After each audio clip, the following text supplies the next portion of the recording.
পৃথিবী সৌরজগতের তৃতীয় গ্রহ, এই মহান বিশ্বব্রহ্মাণ্ডের একটি ক্ষুদ্র অংশ। তবে এই গ্রহে বসবাসকারী সর্বশ্রেষ্ঠ প্রজাতির মানুষের জীবনে মাঝে মাঝে এমন কতকগুলি ঘটনা ঘটে যায় যা স্পষ্ট এবং সঠিক বৈজ্ঞানিক ব্যাখ্যা দেওয়া তার পক্ষে সম্ভব হয় না। পরিস্থিতি বারবার তাকে বুঝিয়ে দেয় সর্বশ্রেষ্ঠ প্রজাতি হলেও এই বিশ্বব্রহ্মাণ্ডের কাছে সে নিতান্তই একটি শিশু।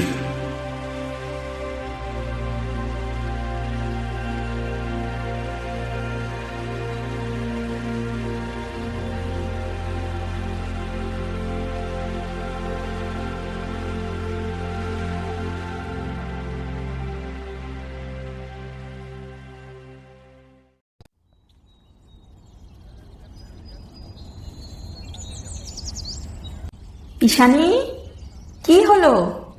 আর কতক্ষণ ঘুমাবি? কটা বাজে বলতো? স্কুল যাবি না? ঈশানী মধ্যপ্রদেশের ভোপাল শহরের রেলওয়ে স্টেশন থেকে অনতি দূরে নবীননগরের এক ফ্ল্যাটের এক সাদাসিধে বাঙালি মধ্যবিত্ত পরিবারের মেয়ে। বাবা ইন্দ্র মধ্য ভোপালের একটি হেভি ইলেকট্রিক্যালস কোম্পানির একজন কর্মচারী। কর্মসূত্রেই ইন্দ্রকে কলকাতা থেকে ভোপালে এসে ফ্ল্যাট নিতে হয়। মা বর্ষা হাউসওয়াইফ। ঈশানীর এখন ক্লাস 4। তবে 3 বছর বয়স থেকেই ওর প্রয়োজনের অতিরিক্ত মেধা আর বুদ্ধি ইন্দ্র আর বর্ষাকে অভিভূত করেছিল। 4 বছর বয়সে ও 20 ঘর পর্যন্ত টেবিল মুখস্থ করে ফেলে। এরপর যত দিন যায় গুণোত্তরীয় হারে ওর বুদ্ধিমত্তাও বাড়তে থাকে। বিভিন্ন ধরনের নতুন নতুন বই পড়ে শেষ করা ওর নেশা। প্রত্যেক ক্লাসেই ও ফার্স্ট গার্ল। 6 বছর বয়সে ও ক্লাস 10-এর সায়েন্সের বইগুলো পড়ার আবদার করে। প্রথম দিকে মেয়ের অতিরিক্ত অধ্যাবসায়ের প্রতি ভয় হলেও পরে মধ্যপ্রদেশের ইয়ারলি ন্যাশনাল কুইজ কম্পিটিশনে 8 বছর বয়সে ওর দ্বিগুণ বয়সী বন্ধুদের সঙ্গে চ্যাম্পিয়নের খেতাব পাওয়ার পর থেকে ইন্দ্র ও বর্ষা ও সব আবদার পূরণ করতে থাকে। এই বছরই পুনেতে অনুষ্ঠিত জাতীয় আইকিউ টেস্ট কম্পিটিশনে ঈশানী 2য় স্থান অধিকার করে ও 155 স্কোর করে। তবে সর্বকনিষ্ঠ প্রতিযোগী হওয়ার জন্য ও ওই প্রতিযোগিতার মধ্যমণি স্থানটিও দখল করে নেয়। ক্লাস 4-এ ওঠার পর থেকেই ওর আগ্রহের বিষয়টি চলে যায় মহাকাশ ও পৃথিবীর আশেপাশের গ্রহ নক্ষত্রের দিকে। স্পেস সায়েন্স ও ভিনগ্রহী প্রাণীদের নিয়ে ওর আগ্রহ চরম। জুল ভার্ন আর H.G. ওয়েলসের কতগুলো বইও পড়ে শেষ করে ফেলেছে ইতিমধ্যে। কি রে, কি বলছি? উফ, আজ স্কুল ছুটি। হ্যাঁ হ্যাঁ, বোকা বানানোর জায়গা পাস না? ওঠ বলছি। আর রাতে ঘুমের মধ্যে ওসব কি বলছিলি? মায়ের এই কথাটা শোনা মাত্র ঈশানীর কিছু একটা মনে পড়ল। ও চোখ খুলেই তড়াক করে লাফ মেরে উঠে বসল। কি হলো রে? আস্তে আস্তে। মা, মা, হ্যাঁ হ্যাঁ, বল বল। কাল রাতে কে যেন আমার মাথার মধ্যে কি সব বলছিল। প্রথমে ওর কথাগুলো কিছু বুঝতে পারছিলাম না। পরে ও বলল ও নাকি অন্য কোনো একটা গ্রহ থেকে এসেছে। শেষের কথাগুলো শোনা মাত্র বর্ষার সমস্ত কৌতূহল আর আগ্রহ কমে গেল। ও, বুঝলাম। বেশ, এবার উঠে পড়। মা, সত্যি বলছি, বিশ্বাস করো, কোনো একটা সেতু না উড়ালপুল ভেঙে পড়ার কথা বলছিল। হ্যাঁ হ্যাঁ, মনে পড়েছে। ওই আপার লেকের কাছে একটা উড়ালপুল আছে না, কি যেন নাম? ও, ওইটা। মহেশ্বরী পুল? ওটা তো 20 বছরের পুরনো নয়। কি ভুলভাল বকছিস। ওর দেখি, তোর জন্য আজ বাপিরও দেরি হয়ে যাবে। যা যা, ব্রাশ করে স্নান টান যা করার করে নে। সত্যি বলছি মা। থাক, এবার থেকে ওসব মহাকাশ টহাকাশ পড়া একটু বন্ধ কর শোনা। এইটুকু একটা মেয়ে, যত রাজ্যে চিন্তা যেন ওর মাথায়। যা, তাড়াতাড়ি রেডি হয়ে নে যা। ঈশানী স্কুলের জন্য তৈরি হতে চলে গেল। এদিকে বাবা ইন্দ্র সকালের পুজো ও প্রণাম সেরে খাবারের টেবিলে এসে বসল।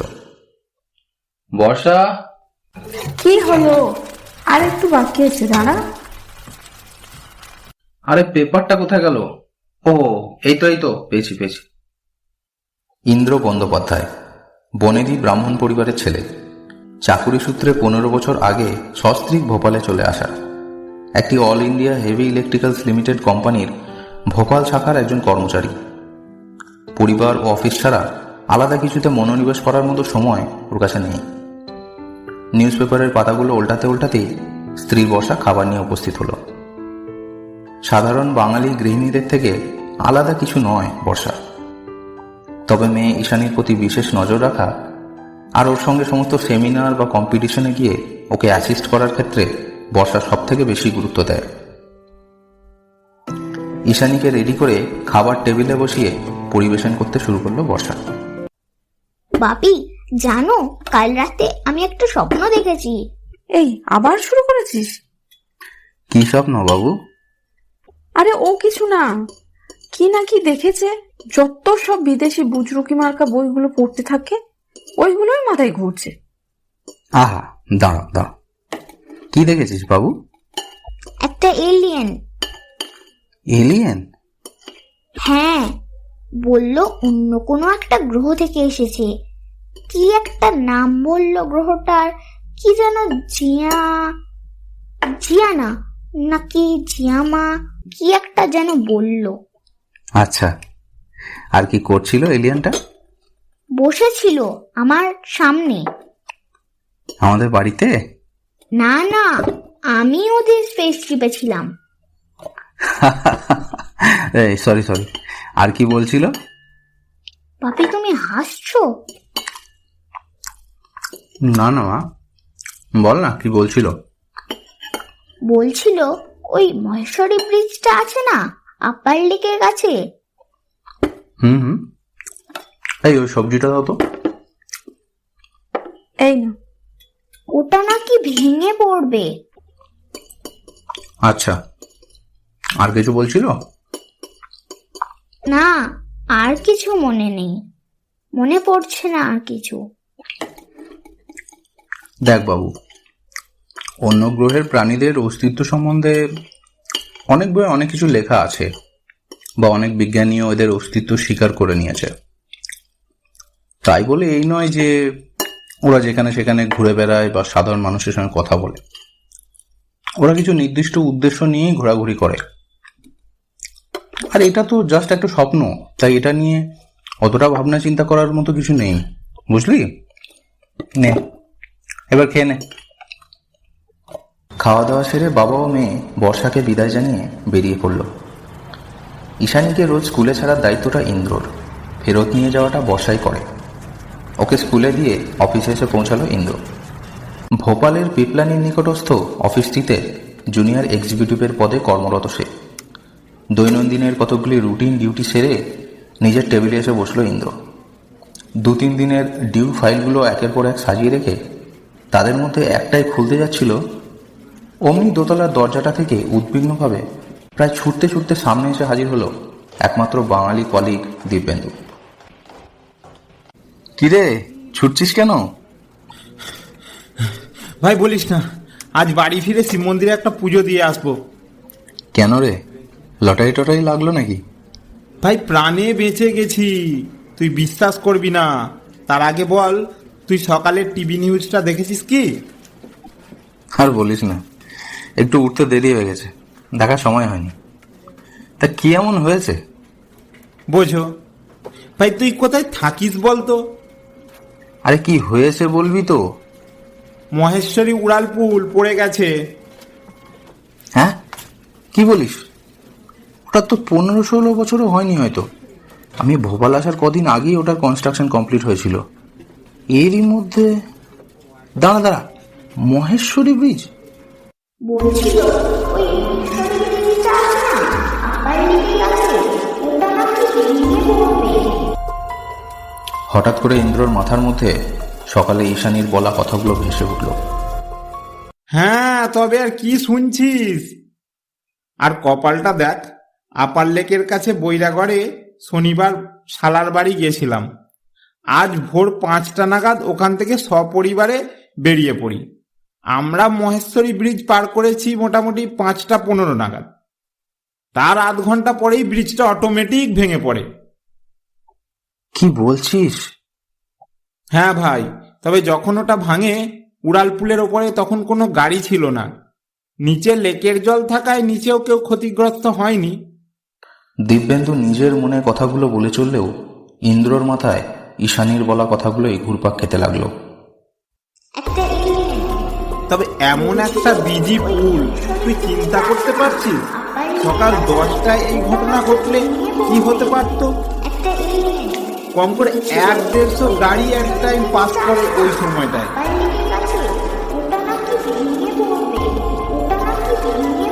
ইন্দ্র, কি হলো? কি ভাবছিস? হুম না না, কিছু না। খুব জোর বেঁচে গেছিস ভাই। পুজোটা তুই দিয়েই আসিস। অফিস সেরে আজ একটু তাড়াতাড়ি বেরোনোর চেষ্টা করলো ইন্দ্র। বাইকটা চালাতে চালাতে ওর মনে হচ্ছিল কতক্ষণে সে বাড়ি ফিরে ঈশানীর সামনে গিয়ে বসবে। ঈশানীর বাচ্চা মুখের কথাগুলো যে সত্যিই হয়ে গেল, তাহলে কি? না না, এরকম ঘটনা কাকতালীয়ভাবে কখনো কখনো ঘটেও থাকে। এসব বলে মনকে বোঝাতে বোঝাতেই ফ্ল্যাটের নিচে এসে পৌঁছালো সে।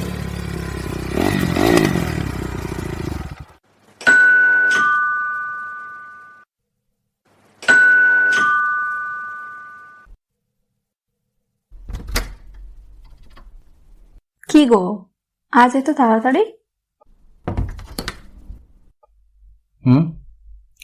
না না, সেরকম কিছু না। কি হয়েছে? ঈশানী কি করছে? খাওয়া দাওয়া করে ঘুমাচ্ছে। কেন, কি হয়েছে? নিউজ দেখেছো টিভিতে? না, সময় করতে পারিনি। ঈশানী সায়েন্স প্রজেক্টের ছবিগুলো বেছে বেছে পেইন্ট করছিলাম, ওখানেই সব সময় চলে গেছে। কেন বলো তো? মহেশ্বরী ব্রিজ সত্যিই ভেঙে গেছে। মহেশ্বরী ব্রিজ? কি বলছো? বাবু সকালে যেটার কথা বলছিল, এটা কি করে হতে পারে? এটাই হয়েছে। তবে এটাও হতে পারে অ্যাক্সিডেন্টালি এটা ওর স্বপ্নের সঙ্গে মিলে গেছে। হ্যাঁ, হতে পারে। তবে এতটা স্পেসিফিক ভাবে কোনো ঘটনা ঘটা সম্ভব? জানি না, তবে কি রে, ঘুমাসনি? বাবু এদিকে আয় একবার। হ্যাঁ হ্যাঁ, বস। এবার আমি যেগুলো জিজ্ঞেস করব একটু ঠিক ঠিক মনে করে বল তো মা। কি গো বাপি? কাল রাতের স্বপ্নটা মনে আছে তোর? স্বপ্নের মধ্যে ঠিক কি দেখেছিলি মনে করতে পারবি? কাল রাতের স্বপ্নটা? হ্যাঁ হ্যাঁ, একটু মনে করে বল তো মা। ভালো করে মনে নেই বাপি। ওই কিরকম যেন একটা জোরালো লাইট এলো মাথার কাছটায়, তারপর ঠিক মনে নেই। তারপর আমি একটা নরম সোফা না চেয়ারে বসেছিলাম, আর সামনে থেকে লম্বা মতো একটা লোক কি সব বলছিল, কি যেন। হ্যাঁ, ওরা নাকি অন্য কোনো একটা গ্রহ থেকে এসেছে। কি যেন জিয়াম নাকি নাম বলল ওদের গ্রহটার। প্রথম দিকটায় ওর কথা কিছু বুঝতে পারছিলাম না, পরে ও নিজের মাথায় হাত রেখে কি একটা করলো আর বাংলায় কথা বলতে শুরু করলো। তারপর আরো কি সব বলেছিল, ঠিক মনে নেই। মহেশ্বরী ব্রিজটার কথা কখন বললো? ওটা কখন যেন, হ্যাঁ, ও একটা ম্যাপ দেখিয়েছিল, বড় ম্যাপ। ভোপালে যেখানে বসেছিলাম তার পাশে দেয়ালে প্রজেক্ট করা ম্যাপ। ওখানেই মহেশ্বরী ব্রিজটা দেখিয়ে বলেছিল যে ওটা ভেঙে যাবে। আর কিছু মনে আছে? না, তবে অনেক চেষ্টা করেও লোকটার মুখটা মনে করতে পারছি না। ওর গা আর মাথা থেকে কিরকম যেন একটা আলো বের হচ্ছিল, এটা মনে আছে। আমার তো এলিয়ানই মনে হচ্ছিল। ঠিক আছে মা, যা এবার একটু রেস্ট কর। যা, সন্ধ্যায় পড়াশোনা করবি। ঈশানীকে রেস্টে পাঠিয়ে বসার ঘরের সোফাটায় চিন্তিতভাবে বসলো ইন্দ্র। কি গো, কিছু বুঝতে পারলে? না, তবে এটা সত্যিই একটা চিন্তার বিষয়, বুঝলে। ব্যাপারটাকে কাকতালীয় বলে একেবারে উড়িয়ে দেওয়া যাচ্ছে না। তাহলে কি হবে? মেয়েটার কোনো ক্ষতি হবে না তো? আহা, না না, ওসব ক্ষতি টতির ব্যাপারে এখন থেকে ওসব ভাবা ঠিক হবে না। আমার এক বন্ধু কিছুদিন হলো এই শহরেই চেম্বার করেছে, জয়দেব ব্যানার্জি, সাইকাইট্রিস্ট। অনেকবার করে যেতে বলেছিল দেখা করার জন্য, সময় করতে পারিনি। কাল দেখি ওর কাছেই একটু নিয়ে যাব, একটু কনসাল্ট করার দরকার, বুঝলে? তবে হ্যাঁ, এসব জিনিস নিয়ে তুমি যেন অন্য কারোর সঙ্গে আলোচনা করতে যাও না। ব্যাপারটা খুবই সেন্সিটিভ। লোকে কি বুঝতে কি বুঝবে তার ঠিক নেই। সেদিন গভীর রাত্রে আমি কোথায়? এটা কোন জায়গা? তুমি কে? ঘুমের মধ্যে ঈশানী নিজের অজান্তেই কথাগুলো বলতে লাগলো। অচেনা অজানা একটা পরিবেশের উপলব্ধিতে ওর গোটা শরীর ঘেমে উঠল। Mindas tinggi kamera, memang siksa kiumi. Memang cuci sancing bersama kamera. এই উফ, মেয়েটা না। এই এই কি বলছিস? কি সব বলছিস? এই বাবু, এই কই গো? এই এই শুনবো তো।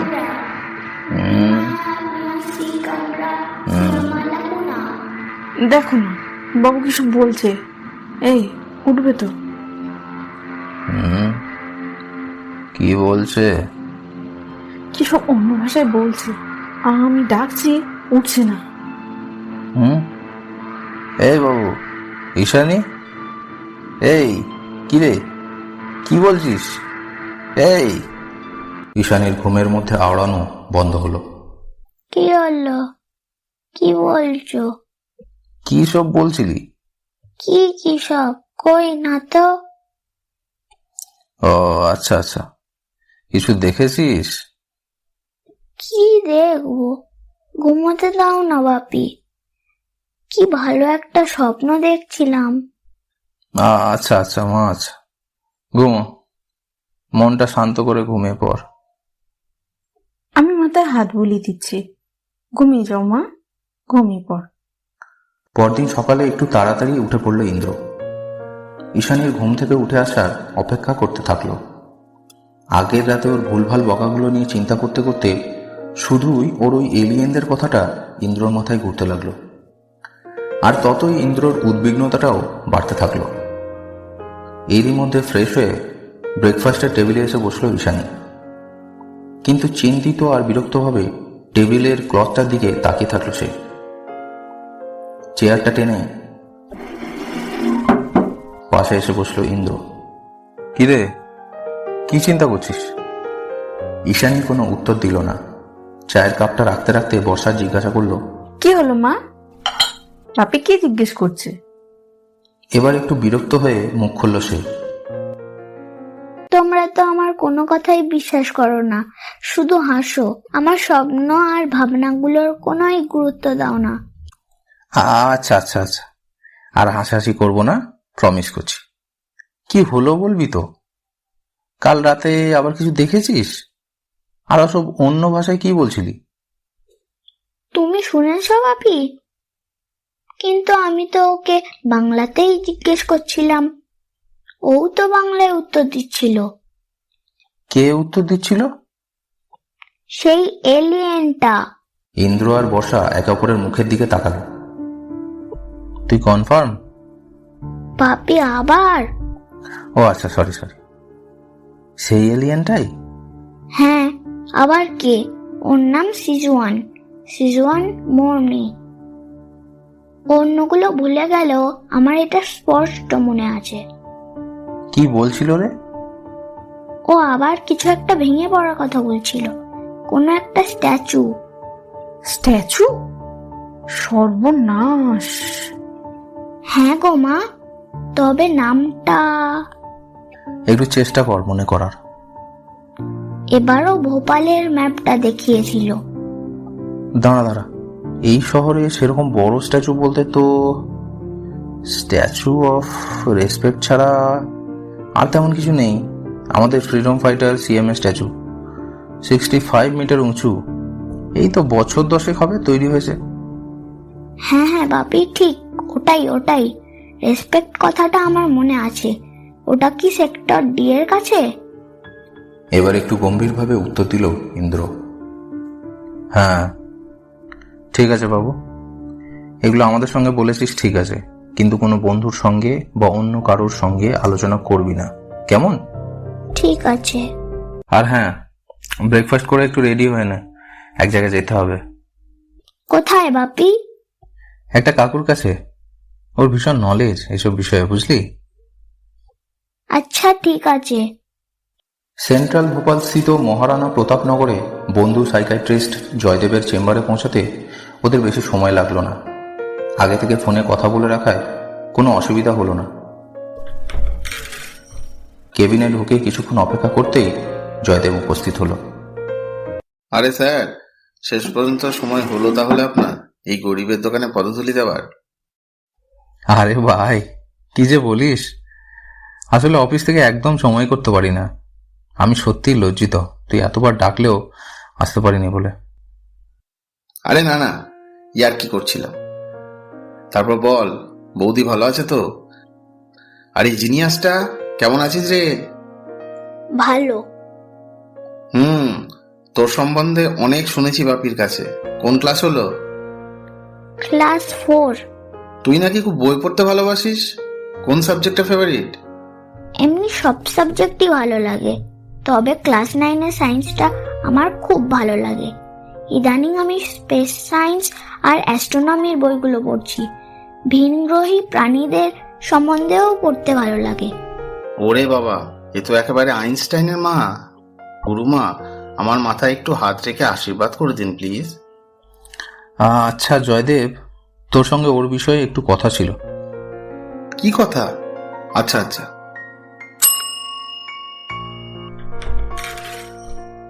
ওকে একটু আমার লাইব্রেরি রুমটা নিয়ে যাও তো। ঈশানী মা, তুই একবার লাইব্রেরি রুমটায় গিয়ে বস, ভালো ভালো বই পাবি ওখানে। আমি একটু বাপির সঙ্গে কথা বলি। ঈশানীকে লাইব্রেরিটায় পাঠিয়ে দিলে ইন্দ্র ওর স্বপ্ন আর ঘটে যাওয়া বাস্তব ঘটনা সম্বন্ধে জয়দেবকে আদ্যপান্ত বলল। সবকিছু শুনে জয়দেব তার অ্যাসিস্ট্যান্টকে ঈশানীকে এক্সামিনেশন রুমে নিয়ে যেতে বলল। সবকিছু ভালো করে পর্যবেক্ষণ করে ও কয়েকটা রুটিন ভার্বাল কোয়েশ্চেনিং এর মাধ্যমে ঈশানীকে এক্সামিন করে কেবিনে এসে বসল জয়দেব। তোর কি মাথা টাথা খারাপ হয়েছে? She is absolutely fine, no sign of psychic behaviour at all. ওর বয়সের মেয়েদের জন্য এই ধরনের চিন্তা বা কল্পনা স্বাভাবিক, তবে ওর কল্পনাগুলো খুবই specific. That's because of her extraordinary IQ level. She is very expert in study and imagination. তবে কি পুরোটাই কল্পনা? মহেশ্বরী ব্রিজের ঘটনাটার পর এটা মেনে নেওয়াটা খুবই কঠিন, বুঝলি, অন্তত আমাদের পক্ষে। দেখ, আমার মনে হচ্ছে তোরা ব্যাপারটা খুবই সিরিয়াসলি নিয়ে নিয়েছিস। তবে যদি সেরকম হয়েও থাকে, তবে আমি বলবো এই এলিয়েনদের ব্যাপারটা বাদ দিয়ে ভাব। It might be a case of precognition or premonition. Precognition? Yes, যার বাংলা মিনিং হলো পূর্বাভাস। যদিও আধুনিক বিজ্ঞান এটাকে মানে না, তবে অতীতে এর অনেক প্রকৃষ্ট উদাহরণ আছে যার জন্য মানুষ এখনো এটাকে বিশ্বাস করে। আর ওই অন্য ভাষায় কথা বলা? ভাই, তুই হয়তো রিসেন্ট ইন্টারেস্টটা লক্ষ্য করিসনি। অ্যাস্ট্রোনমিতে ইন্টারেস্টেড বাচ্চাদের ম্যাক্সিমামই এলিয়েনদের নিয়ে ভাবে আর বিশ্বাস করে। আর ওর মতো একটা অ্যাডভান্স বাচ্চার ক্ষেত্রে এইসব ভাষা মনে রাখা বা কল্পনা করা খুবই নর্মাল। তবে তুই একটা কাজ করতে পারিস। তোর যদি মনে হয় ঘটনাগুলো সত্যি ঘটছে অ্যান্ড নেক্সট ইনসিডেন্টটাও ঘটতে পারে, then you can go to the police station. ওদের জানিয়ে রাখতে পারিস ব্যাপারটা। কি বলছিস? আরে ইট শুড বি ফাইন। যদি সত্যি প্রিকগনিশনের কেস হয়, তাহলে অ্যাটলিস্ট কিছু লোক প্রাণে বেঁচে যাবে। আর ওরা যদি অন্যরকম কোনো সন্দেহ করে? না না, আগে থেকে নেগেটিভটা ভাবিস না। ওয়েট, তুই নবীননগরে থাকিস না? হ্যাঁ। আরে ওখানকার পুলিশ স্টেশনের ইন্সপেক্টরটা আমার খুব চেনা, ইন্সপেক্টর ঝা। আমি পুরো ব্যাপারটা ওকে বুঝিয়ে বলে দেবো। তুই একবার গিয়ে দেখা করে নিস শুধু। থ্যাঙ্কস ভাই। ইটস ওকে, আবার আসিস। আর ওকে একটু ফলো করিস। ঈশানীকে লাইব্রেরি রুমটা থেকে নিয়ে ওখান থেকে বেরিয়ে এলো ইন্দ্র। জয়দেবের সঙ্গে কথা বলে কিছুটা হলেও মানসিক স্বস্তি পেল সে। তবে অতিরিক্ত বুদ্ধিদীপ্ত বাচ্চাদের ক্ষেত্রে যে এই ধরনের সমস্যাও হতে পারে সে সম্বন্ধে ইন্দ্রর কোনো জ্ঞান ছিল না। ঈশানীর মানসিক স্বাস্থ্য ভালো থাকলেও ওর প্রতি যে বিশেষ একটা নজর রাখার প্রয়োজনীয়তা আছে ইন্দ্র সেটা বুঝতে পারল। 3 দিন পরের সকাল। দশেহেরার জন্য কয়েকদিন ছুটি থাকায় ফ্যামিলির সঙ্গে কয়েকদিন শান্তিতে কাটানোর সময় পেয়ে গেল ইন্দ্র। আজ থেকে আবার অফিস, তাই তাড়াতাড়ি উঠে পড়ে ফ্রি হ্যান্ড এক্সারসাইজ আর প্রাণায়াম করতে লাগলো। ইন্সপেক্টর ঝায়ের সঙ্গেও দেখা করা হয়নি। অফিস যাওয়ার পথেই দেখা করবে ঠিক করলো। কপাল ভাতিটা করতে করতেই মোবাইল ফোনে নোটিফিকেশন এলো। মোবাইলের স্ক্রিনে ভেসে উঠল একটা ধ্বংসস্তূপের ছবি। Headline, statue of respect went to pieces, leaving 6 slum houses totally destructed.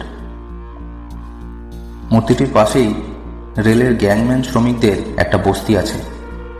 মূর্তিটা পড়ে যাওয়ার ফলে তাদের মধ্যেই কয়েকটি ঘর পুরোপুরি ভেঙে গেছে।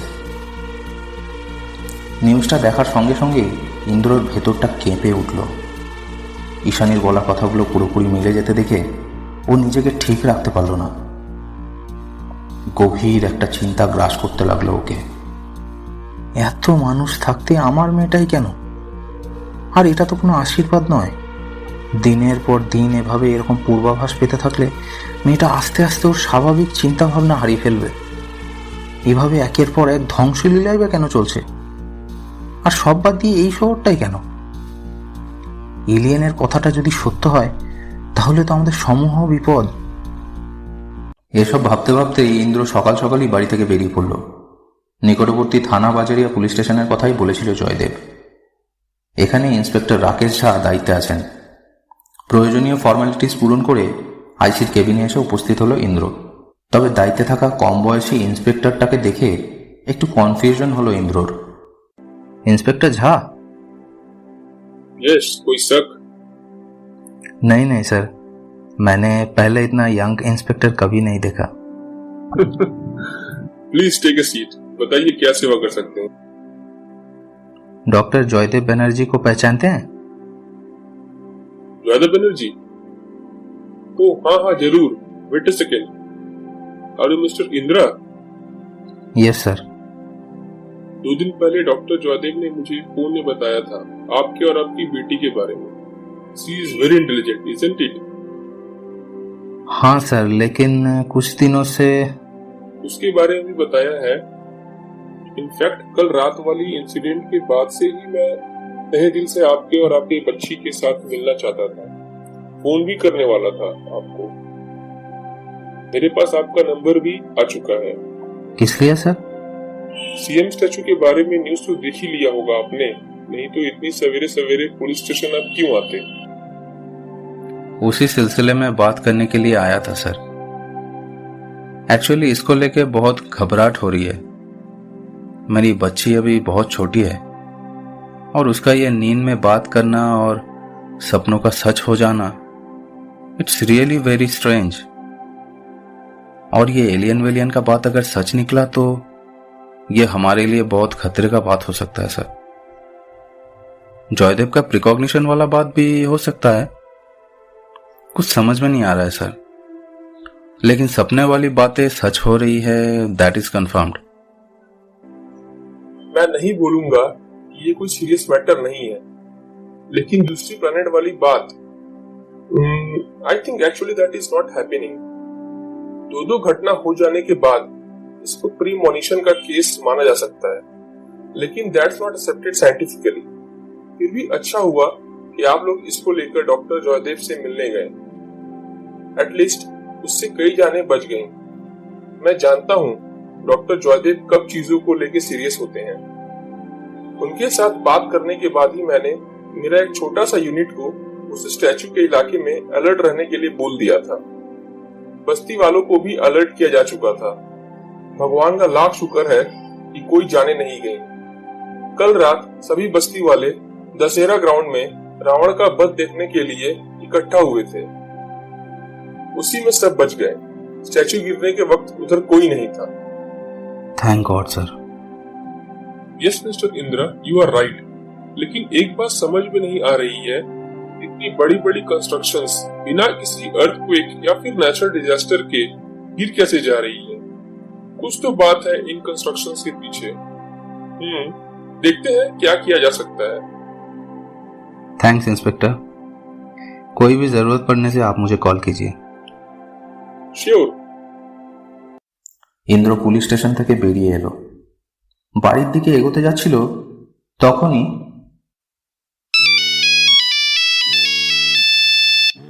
মোবাইল ফোনটা বেজে উঠল। স্ক্রিনে দেখতে পেল জয়দেবের নাম্বার।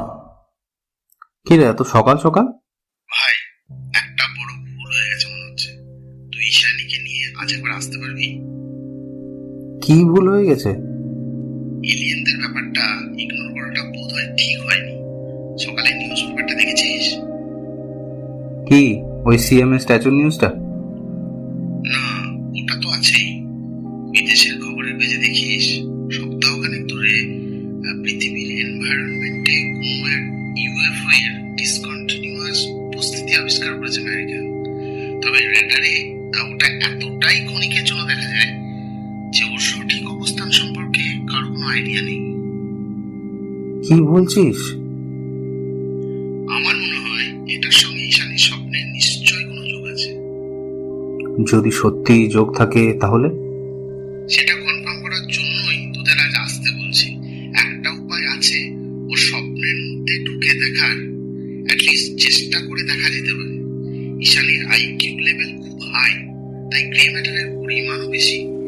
এই সমস্ত ব্রেনের ক্ষেত্রে theta brain wave activity high হয়, তাই হিপনোটাইসিসের মাধ্যমে ওর স্বপ্ন রিকল করা যেতে পারে। হিপনোটাইসিস? কোনো ভয় নেই রে, আমি আছি তো। চিন্তা করিস না, তুই শুধু ওকে নিয়ে আয়। ঘরে ফিরে বর্ষাকে সমস্ত কিছু বলে ঈশানীকে নিয়ে জয়দেবের চেম্বারে উপস্থিত হলো Indra. Hello uncle. Hello genius, কেমন আছো? বসো বসো। আর তুমি নাকি জানি খুব এলিয়েনদের সঙ্গে কথা বলছো? জয়দেবের কথা শুনে ঈশানী বাবার চোখের দিকে তাকালো। ইন্দ্রকে বুঝিয়ে দিল জয়দেবকে সব বলা যাবে। হ্যাঁ আঙ্কেল, একটা এলিয়েন মাঝে মাঝে স্বপ্নে আসে, কিন্তু ওর মুখটা কোনোদিন দেখতে পাই না। ও কি বাংলায় কথা বলে? শুরুতে ওর কথার মাথা মুন্ডু কিছু বুঝতে পারি না, একটু পর থেকে ও নিজের মাথায় ওপরটা হাত দিয়ে কি যেন একটা করলে তারপর বাংলায় কথা বলতে থাকে। বা যদি বলি, তুই প্রথমে বাংলায় বলিস, তারপর ওদের ভাষায় কথা বলিস। ব্যাপারটা স্ট্রেঞ্জ, তবে হতেও পারে। সেটা জানার জন্যই আজ তোদের এখানে ডাকা। হেল্প করবি তো? তুমি কি আমাকে হিপনোটাইজ করবে? জয়দেব আবার ইন্দ্রর দিকে তাকালো। আমি কিছু বলিনি ওকে, বিশ্বাস কর। তুই খুব ইন্টেলিজেন্ট মেয়ে আমি জানি। এবার এই ট্যাবলেটটা খেয়ে চল দেখি, ওই এক্সামিনেশন রুমটায় চল। মেডিসিনটা নেওয়ার পরে তিনজনে এক্সামিনেশন রুমের মধ্যে দিয়ে গিয়ে আর একটা মিডিয়াম সাইজের অন্ধকার রুমে গিয়ে দাঁড়ালো। জয়দেবের অ্যাসিস্ট্যান্ট আগে থেকেই যাবতীয় ব্যবস্থা করে রেখেছিল। ঈশানীকে আধশোয়া একটা আরাম কেদারায় বসিয়ে ওর মাথার দুপাশে দুটো ইলেকট্রোড লাগিয়ে দিল, যার অন্য প্রান্তগুলো একটা বড়সড় যন্ত্রের সঙ্গে লাগানো আছে। জয়দেব ইশারা করে ইন্দ্রকে বসতে বলে ওর অ্যাসিস্ট্যান্টকে বাইরে পাঠিয়ে দিয়ে ঘরের দরজা বন্ধ করে দিল। ঘরের মধ্যে এখন ঘুটঘুটে অন্ধকার। পকেট থেকে একটা পেন্ডুলামের মতো কিছু বের করে ঈশানীর মাথার কাছে ধরল জয়দেব। ঈশানী, হ্যাঁ। তুমি এবার এই আলোটার দিকে কিছুক্ষণ তাকিয়ে থাকবে, কেমন? হ্যাঁ। তারপর আমি বললে চোখ বন্ধ করে নেবে, আর সেদিনকার সেই স্বপ্নটা মনে করার চেষ্টা করবে, ঠিক আছে? ঠিক আছে। এবার ওই পেন্ডুলামের আলোকিত প্রান্তটা জয়দেব ঈশানীর মাথার কাছে আস্তে আস্তে দোলাতে লাগলো। পেন্ডুলামের ওই দোলন রহস্যময় এক পরিবেশের সৃষ্টি করল। প্রায় মিনিট দশেক এভাবে দোলাতে দোলাতে জয়দেব বলে উঠল, এবার চোখ বন্ধ করো। হুম। আরো মিনিট 5 পর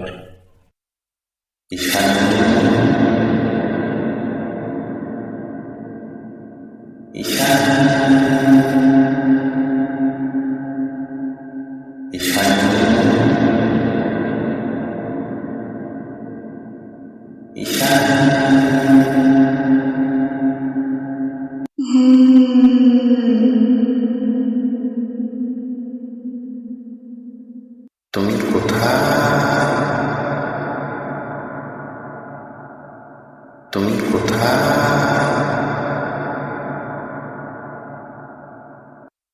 জানি না। দেখো চারপাশটা, দেখো তুমি কোথায়?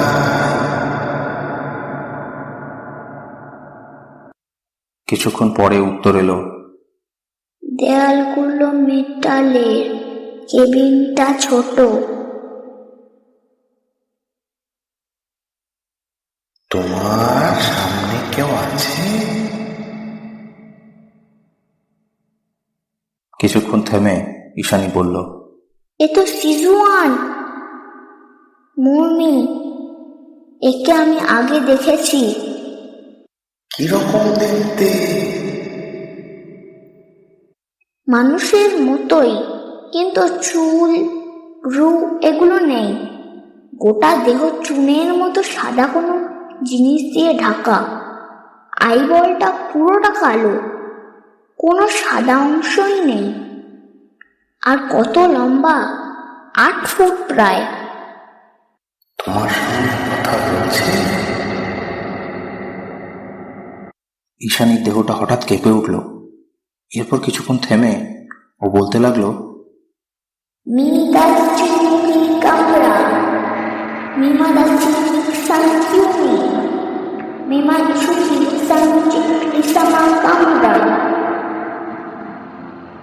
কথাগুলো শোনা মাত্র জয়দেব বড় বড় চোখ করে ইন্দ্রর দিকে তাকালো, আবার ঈশানীর দিকে তাকালো।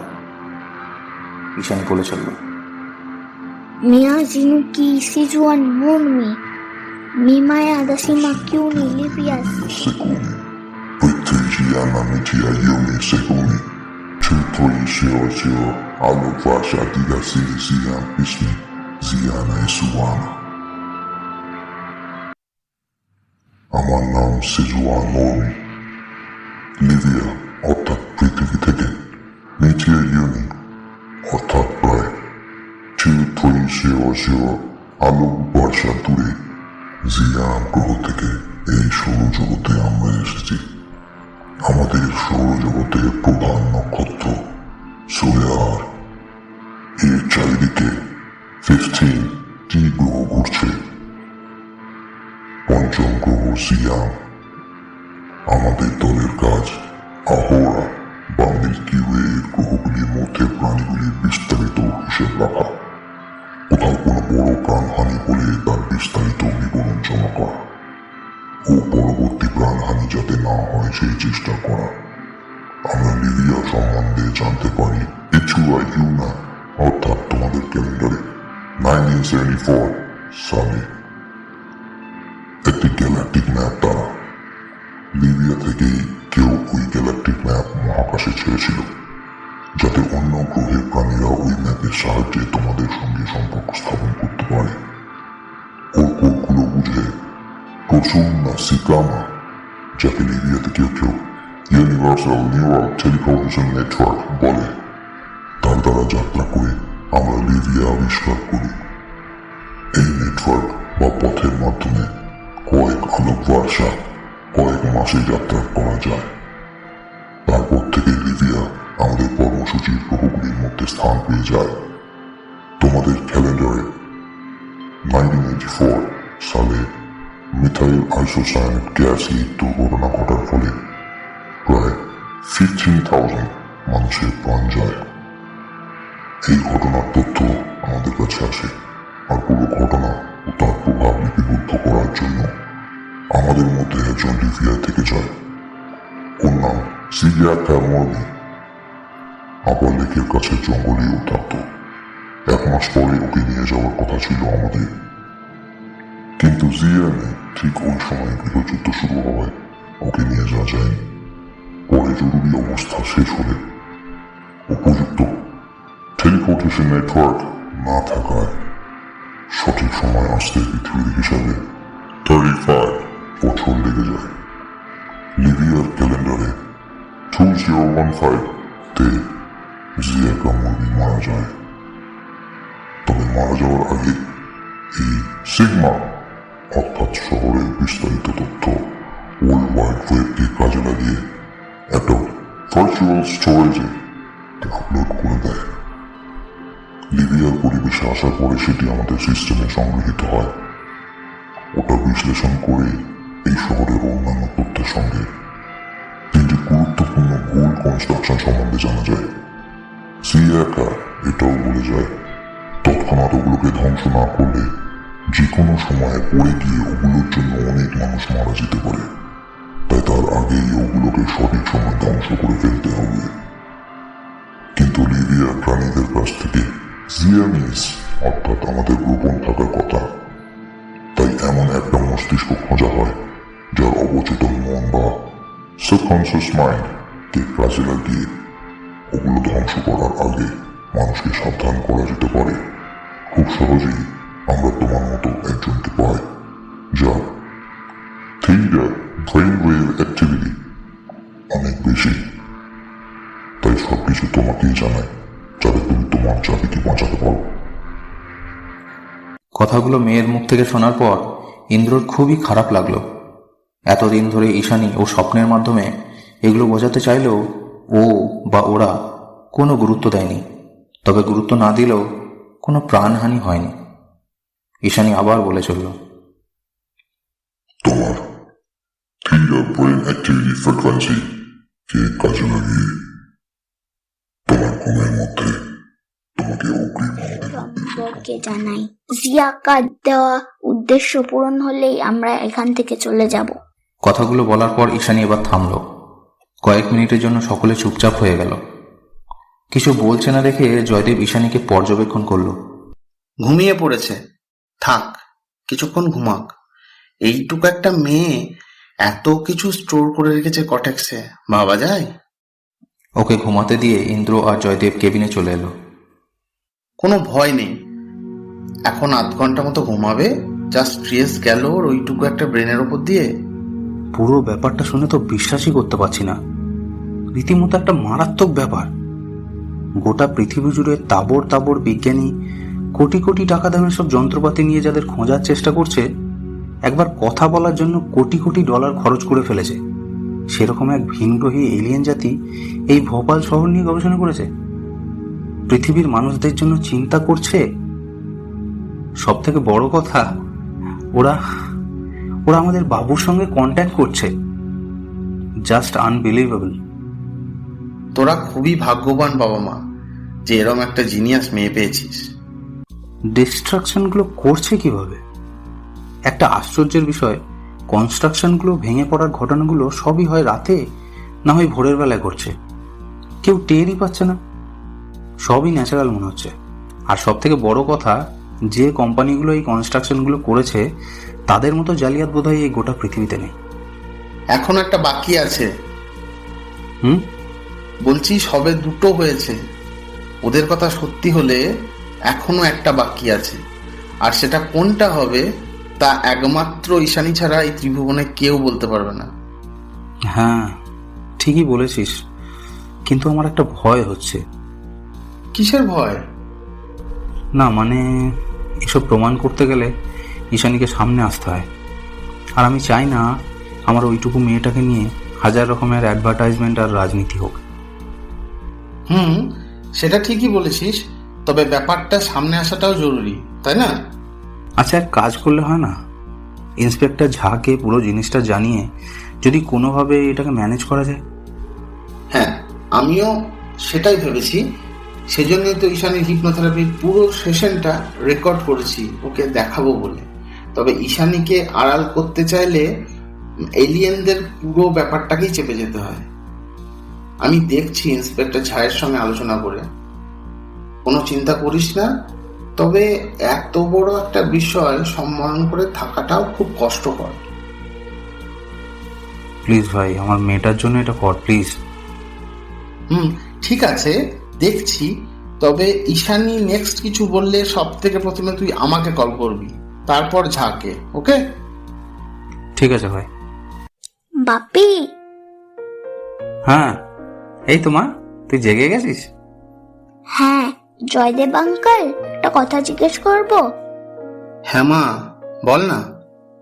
সিজুয়ানরা কি এখন আর্থেই আছে? জানি না মা, সেটা তো তুই ভালো বলতে পারবি। ধুর, সকালে উঠে আমি সব ভুলে যাই, কয়েকটা জিনিস শুধু মনে থাকে। আর কিছু মনে করতে হবে না মা, এবার তোরা বাড়ি যা, রেস্ট কর, কেমন? ইন্দ্র আর ঈশানী বাড়ি ফিরে এলো। বর্ষাকে সমস্ত ঘটনা বলে ইন্দ্র একটু হালকা অনুভব করল। ঈশানীর উপর বিশেষ নজর রাখার কথাও বলল। ইন্দ্র আর বর্ষা সমস্ত রকমের স্ট্রেস থেকে ঈশানীকে মুক্ত রাখার যথাসাধ্য চেষ্টা করল। এইভাবেই দেখতে দেখতে আরো 5 দিন কেটে গেল। এইরকমই এক সকালে ইন্দ্র বসে চা খাচ্ছিল, তখনই মা, মা, বাপি। ঘুম থেকে উঠেই উদ্বিগ্নভাবে শোবার ঘরে ছোটাছুটি করতে লাগলো ঈশানী। কি হয়েছে মা? শান্ত হ, শান্ত হ। না মা, পুরো বিল্ডিংটা ভেঙে যাবে। ওখানে একটা স্কুলও আছে মা, ওদের বাঁচাতেই হবে। আচ্ছা বেশ বেশ, সব ঠিক হয়ে যাবে, তুই আগে শান্ত হ। এই নে, এই জলটা খা নে। গ্লাস থেকে কয়েক ঢোক জল খেয়ে ঈশানী শান্ত হলো। এবার বল, কোন বিল্ডিং? সেন্ট্রাল বিল্ডিং গো বাপি, ওখানে একটা স্কুলও আছে। আমার কোচিং ক্লাসের অনেক ওখানে পড়ে। সর্বনাশ, গ্র্যান্ড সেন্ট্রাল বিল্ডিং? হ্যাঁ। ওটার ফার্স্ট ফ্লোরেই তো স্কুলটা না, অ্যাঞ্জেলস একাডেমি? হ্যাঁ। ওর বাকি ফ্লোরগুলো তো আইটি সেক্টর আর কল সেন্টার। 24 ঘন্টা কাজ চলে ওখানে। শহরের সব থেকে ব্যস্ত বিল্ডিং। খুব ভালো করেছিস মা, I am proud of you my child. শেষের কথাগুলো বলতে গিয়ে ইন্দ্রর চোখে জল চলে এলো। আসলে এত বড় একটা খবরের মাধ্যমে হাজারখানেক মানুষের প্রাণ সংশয় হওয়া থেকে বাঁচিয়ে ঈশানী প্রকৃতপক্ষেই মানব জাতির কল্যাণ করেছে। দেরি না করে ইন্দ্র ফোন ডায়াল করল।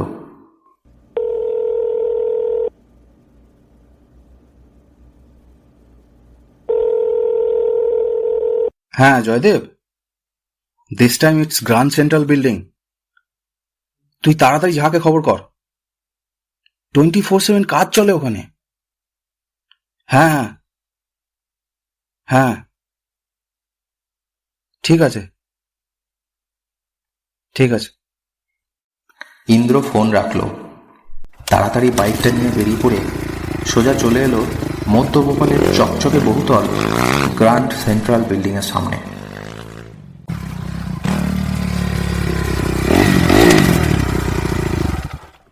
না, পড়ে যায়নি, এখনো অক্ষত আছে, মনে মনে বলে উঠল সে।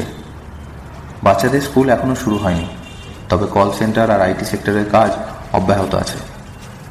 কাতারে কাতারে তরুণ তরুণী উঠছে, নামছে, গল্প করছে, আড্ডা দিচ্ছে।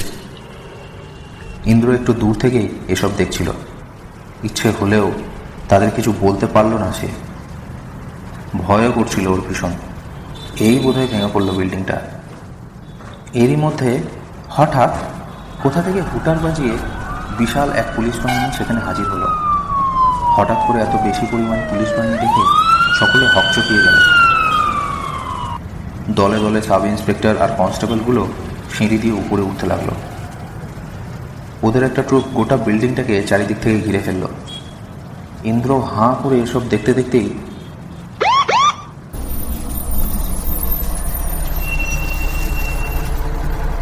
সাইরেন বাজাতে বাজাতে ডিআইজি সাহেবের গাড়ি সেখানে এসে দাঁড়ালো।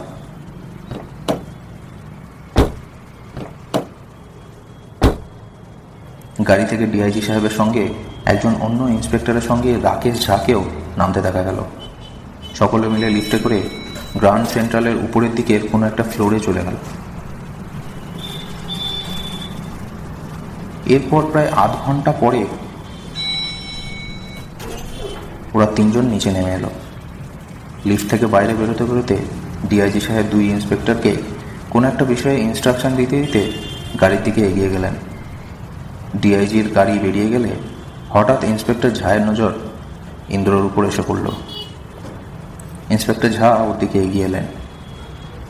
आपको धन्यवाद देने के लिए मेरे पास कोई शब्द नहीं है। आपकी बेटी ने तो हजारों जानें बचा दी। ईशानी डेफिनेटली राष्ट्रीय पुरस्कार की हकदार है। नहीं नहीं सर, ऐसे मत बोलिए। हम लोग भारतीय नागरिक हैं। देश के भाई बहनों को बचाना हमारा फर्ज है सर। सवेरे डॉक्टर जयदेव के साथ मेरी बात हुई। ईशानी की पूरी रिकॉर्डिंग और रिपोर्ट भी देखा था मैंने। ईशानी को तो इसका क्रेडिट मिलना चाहिए। माफ कीजिएगा सर, हम लोग बहुत ही सिंपल लोग हैं। ईश्वर का हम लोगों के ऊपर लाखों कृपा है जो हमें ईशानी जैसी बेटी मिली। लेकिन इस पूरे मैटर को लेकर बाद में उसके ऊपर जो प्रेशर आएगा वो हम लोग नहीं ले पाएंगे sir. This is a matter of national and international impact. और ये एक्स्ट्रा टेरिस्ट्रियल लाइफ की बातें जब देश के बाहर जाएगी तब क्या होगा वो तो मैं सोच ही नहीं सकता सर। आपकी बात एक तरह से सही ही है, इसलिए मैंने ईशानी के बारे में अब तक किसी को कुछ नहीं बताया, डीआईजी साहब को भी नहीं। पूरी मैटर उस फ्रॉड कंस्ट्रक्शन कंपनी को लेकर ही सॉर्ट आउट हो गई। 2004 से लेके 2011 तक मैक्स लॉट कंस्ट्रक्शन कंपनी ने 3 बड़े बड़े कंस्ट्रक्शन किए। 2004 Maheshwari pool, 2010 statue of respect, 2011 grand central building. लेकिन तीनों कंस्ट्रक्शंस में मटेरियल से लेकर इंजीनियरिंग तक गलतियां भरी पड़ी। इंटरनल स्केलेटन में भी बहुत सारी फॉल्ट है। महेश्वरी ब्रिज गिरने के बाद ही हम लोगों का इन्वेस्टिगेशन चालू हुआ। बीच में एक दिन डॉक्टर जयदेव का फोन आया और थोड़ा क्लू नजर आया। लास्ट में कुछ दिन पहले ईशानी का रिकॉर्डिंग सुन के पूरी बात साफ हो गई। इट्स ऑब्वियस दैट तीसरा नंबर इस बिल्डिंग का ही है। इसलिए 3 दिन पहले इंजीनियर्स का एक टीम इस बात का पुष्टि करने के बाद डीआईजी साहब के ऑर्डर से पूरी बिल्डिंग खाली करने का नोटिस भेजा गया। लेकिन इंडियन पीपल आप तो जानते ही हैं, पुलिस इंटरवेंशन के बाद ही मानते हैं। इसलिए डीआईजी साहब इधर आए थे। आज दोपहर के अंदर बिल्डिंग खाली हो जाएगी। मैक्स लॉट कंपनी का मालिक अभी हवालात में है। एट लास्ट मैं फिर से आपको रिक्वेस्ट करना चाहूंगा एक बार फिर सोचने के लिए। थैंक यू इंस्पेक्टर, लेकिन हमारे लिए ईशानी की नॉर्मल लाइफ ही बहुत है। स्टार तो वो वैसे भी बड़ी होके बन ही जाएगी। As you wish. चाय पीने आपके घर जरूर आऊंगा और जीनियस से मिलना भी तो है। Obviously inspector, it will be our pleasure. 3 दिन পর। বর্ষা, বর্ষা, কি হলো? এই এদিকে দেখবে এসো। কি হয়েছে? এই দেখো, শেষ পর্যন্ত এটাও গেল। সকালের নিউজ পেপারের ফ্রন্ট পেজে গ্র্যান্ড সেন্ট্রাল বিল্ডিং এর পড়ে যাওয়া ধ্বংসাবশেষটা বর্ষাকে আঙুল দিয়ে দেখাতে লাগলো ইন্দ্র। ইন্সপেক্টর রাকেশ ঝাকে জীবন রক্ষা পদকের জন্য মনোনীত করা হয়েছে। ইন্সপেক্টরটা খুব ভালো গো, খুব হেল্পফুল। মা, মা, কি হলো মা? জানো তো মা, আমি আজ একটা স্বপ্ন দেখেছি। ইন্দ্র আর বর্ষা একে অপরের মুখের দিকে তাকিয়ে বলে উঠল, আবার স্বপ্ন? হ্যাঁ, কি স্বপ্ন মা?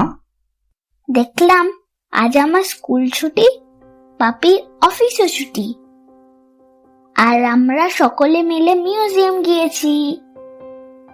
কি?